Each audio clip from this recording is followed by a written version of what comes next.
Okay. Well, I'm going to present to you a mystery that's so profound that if you figure it out, you could win the next Nobel Prize in physics and be declared the next Einstein. Oh, boy. Here's the problem. It's a very simple problem. We live in the Milky Way galaxy, and the Milky Way galaxy looks like a pinwheel. It spins like a pinwheel. But when you calculate the rate of rotation of the Milky Way galaxy, it turns out that it spins too fast. It doesn't spin like it's supposed to spin. Therefore, astronomers threw their hands up and said, maybe there's a halo that surrounds the Milky Way galaxy that explains why it doesn't rotate like it should. But photographs of the Milky Way galaxy, you've seen it, looks like a pancake, looks like a flying saucer. Where is this mysterious dark matter that holds it together? It's invisible. In other words, we are now postulating a new form of matter that's invisible, matter that weighs 10 times the weight of ordinary matter. And if you could figure out what this invisible matter is that holds the Milky Way galaxy together, you could win the next Nobel Prize. And you can imagine a lot of scientists are jumping in on the bandwagon, making all sorts of crazy proposals as to what is holding the Milky Way galaxy together, when by rights, it should fly apart like a pinwheel. At 4th of July, you see these pinwheels spiral out of control. That should be the way the Milky Way galaxy is, but the galaxy is stable, and it's been stable for billions and billions of years, and we're clueless as to why. Now, one candidate is called string theory, which is what I do for a living. And string theory says that the neutron, the proton, the electron, they're nothing but musical notes on a rubber band. So this is the electron, if you could magnify it somehow. This is the proton. This is a pi meson. They're nothing but musical notes on a string. And so how come we have hundreds of subatomic particles? It's music. Music that vibrates, that creates the subatomic particles that make up chemistry. So when you think of all the elements that make up atoms, you realize you're just talking about vibrations of a string. But, and here's the catch, string theory also predicts that there are higher vibrations. The vibrations of the next octave. If you're a musician, you know that there's another octave beyond the lowest octave. That's dark matter. So we think that dark matter is a higher musical note, higher music that surrounds the Milky Way galaxy. And if you could ever figure out what dark matter is, tell me first, and we'll win the Nobel Prize together. Okay, we'll do it together. Oh my goodness! I mean, it makes your head spin as you're kind of trying to conceptualize all of these things. What are some of the other theories out there? Well, like I said, most people think that the world is made out of atoms, and there are 100 or so kinds of atoms, and that's it. But now we have atom smashers that tell us that there are thousands of different kinds of subatomic particles. Why should nature be so malicious to create thousands of subatomic particles? The leading theory is that they're nothing but higher musical notes. That the lowest vibration is the electron, the neutron, the proton. Mm-hmm. That's the lowest vibration. But there are higher vibrations, higher harmonics. So think of a piano. What you see around you is just the lowest notes on a piano. The higher notes make up the rest of the galaxy. And if you could figure that out, what are these higher notes which are invisible? There's a Nobel Prize waiting for you, and you'll be declared the next Einstein. So let's say whoever figures it out, what does that open up? What possibilities does that open up to us? Well, it explains where we came from. It explains the Big Bang. It explains the origin of the universe itself. You see, we have a theory which is called string theory, and it works pretty well all the way down to the instant of the Big Bang. But at the Big Bang, all hell breaks loose. Nobody has a complete theory of creation itself. And that's where this new dark matter could come into play. And also realize that it's not just dark matter, there's also something called dark energy, which is even more prevalent. Dark energy is the energy of nothing. It's the reason why the universe expands. Why does the universe expand? Because there's something called dark energy, which is even more powerful than dark matter, which is responsible for the spin of the Milky Way galaxy. So in other words, we physicists are realizing that we are children. We are children trying to understand the basic nature of the Big Bang and reality itself. And why do you think it still hasn't been named a thing? Why do you think this is a theory that, why do you think it's still a theory and not something that's been proven yet? That the information is not readily available to us yet in society? Well, the bottom line is, I hate to be a party pooper. People can spin off theories all the time. I get a lot of theories in the mail every day. But the bottom line is you got to test it. And that's where satellites come in. One day we hope to send satellites out there or create detectors called spark chambers on the planet Earth that'll detect the presence of this invisible matter. Think about it. It's a new form of matter. It's invisible. It has weight. And it holds the galaxy together. If it wasn't for dark matter, the galaxy would have spun out of control billions of years ago, and we would be floating lifeless in outer space. So thank goodness for dark matter. It holds the galaxy together. But what is it? We're clueless. We simply don't know. Sorry about that. Oh, what is it? The more we know, the more you know, more things change, the more things stay the same. When we find out, like, okay, we learn new things, but at the same time, we still don't know so much. That's right. People think of knowledge like a pancake. The larger the pancake, the more unknown there is of the pancake that you don't understand. So the bigger the universe is, the more unknowns we find. And the biggest unknown right now is where the Big Bang came from.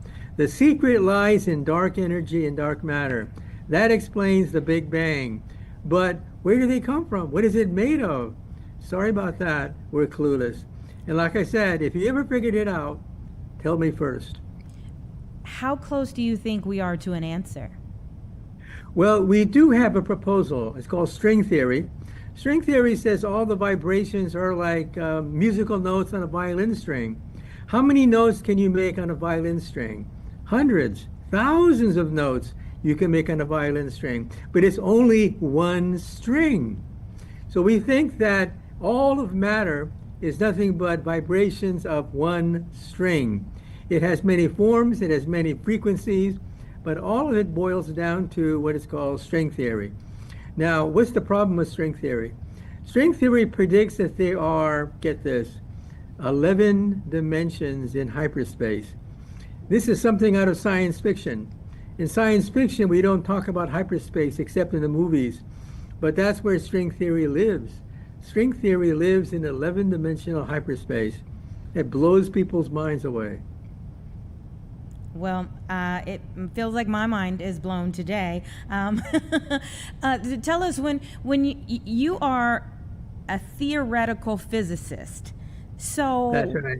In the range of things that you have tried to answer in the span of your career, where does this rank?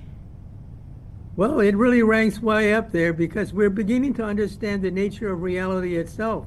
We can now explain, believe it or not, everything down from the instant of the Big Bang all the way out to perhaps the end of the universe itself. Everything in between the Big Bang to the Big Crunch and the Big Freeze, everything in between we can understand using the atomic theory. But then it breaks down. All hell breaks down because once you get to the Big Bang itself, then you begin to realize that maybe atoms are not stable at that point. We have not just one particle, but a whole zoo of subatomic particles. And all of a sudden we realize Mother Nature is more crafty than we originally thought.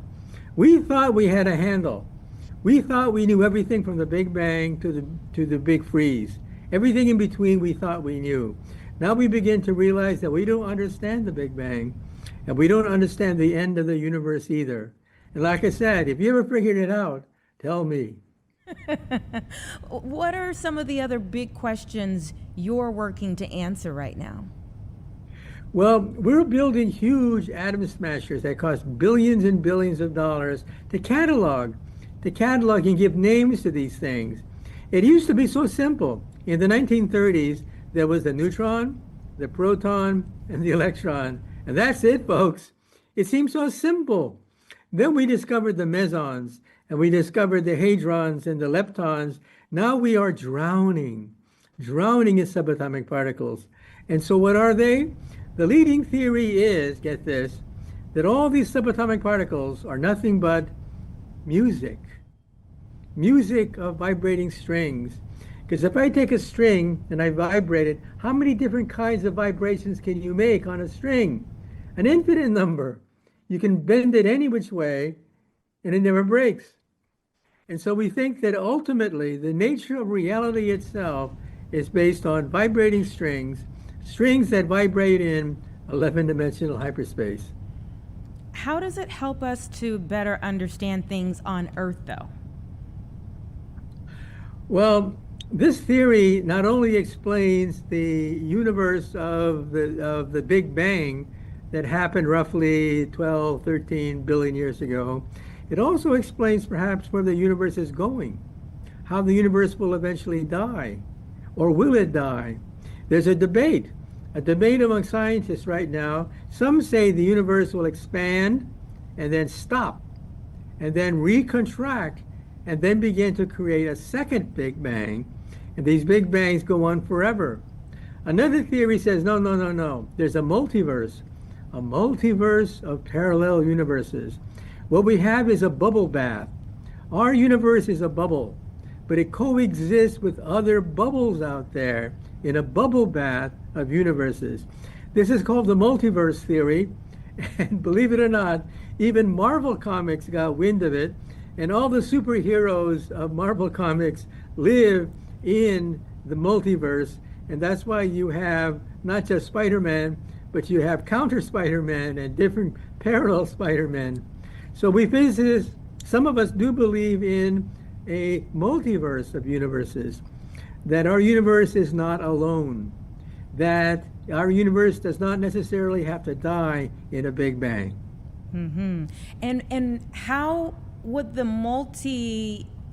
in more practical theory than what we've seen with Superman, what would the multiverse, like what would be the effects from what we know versus what's happening out there in a multiverse? Well, think of a bubble bath of balloons that you make with a bubble bath. However, we think that these bubbles can sometimes touch each other. They can then merge to create a bigger bubble. And the connection between them is called a wormhole. A wormhole is a gateway through space and time. Now, the first mention of a wormhole in the literature was done by Lewis Carroll, otherwise known as the mathematician Charles Dodgson, who wrote Alice in Wonderland. The looking glass is a gateway between Oxford and Wonderland. Today, we physicists create wormholes. We think that wormholes we can create them in our mathematics. Wormholes are gateways between universes. And maybe, just maybe, one day we may be able to use a wormhole to break the light barrier. This, of course, is still science fiction, but there are some physicists who think that perhaps we can go faster than the speed of light, reach the stars using a wormhole, which is a gateway, in the same way that Alice went to Wonderland. Perhaps one day we will be able to go faster than the speed of light and enter a parallel universe. This means that perhaps one day we'll be able to reach the stars. And believe it or not, there are some scientists who think that maybe the aliens have already done this. Why is it that aliens can reach the Earth when we're so far away from these aliens? It would take thousands and thousands of years for an alien species to reach the Earth, but not if they can create a hole in space and time. And believe it or not, string theory does have solutions. which allow for gateways between universes. And again, this is still conjectural, no proof, I repeat, no proof, but there are scientists who think that, yeah, maybe there's a multiverse of universes and we can travel between them interdimensionally. Okay, so do you think that, like, the Marvel movies get it right? Well, I think that's where the inspiration came from. If you take a look at the old Star Treks, right, where did they get all those special effects and those ideas come from? They came from Einstein. In 1935, for the first time in history, Albert Einstein talked about the possibility of a gateway to a parallel universe. And of course, he didn't think we'd be able to build a machine that could do that. But now we're actually thinking about our future. Maybe one day we'll be able to punch a hole through space and time the way they do it on Star Trek. So again, the inspiration for Star Trek comes from Albert Einstein. Okay, and you mentioned aliens. So before I let you go, I have to ask you your thoughts on the UFO files that are being released. Well, I think it's long overdue. Before, it was just basically citizens saying, look, Ma, Pa, I see something in the sky. That's called close encounters of the first kind, when you see flashes of light in the sky. Hopefully, in the wealth of documents being declassified, we'll get into close encounters of the second kind.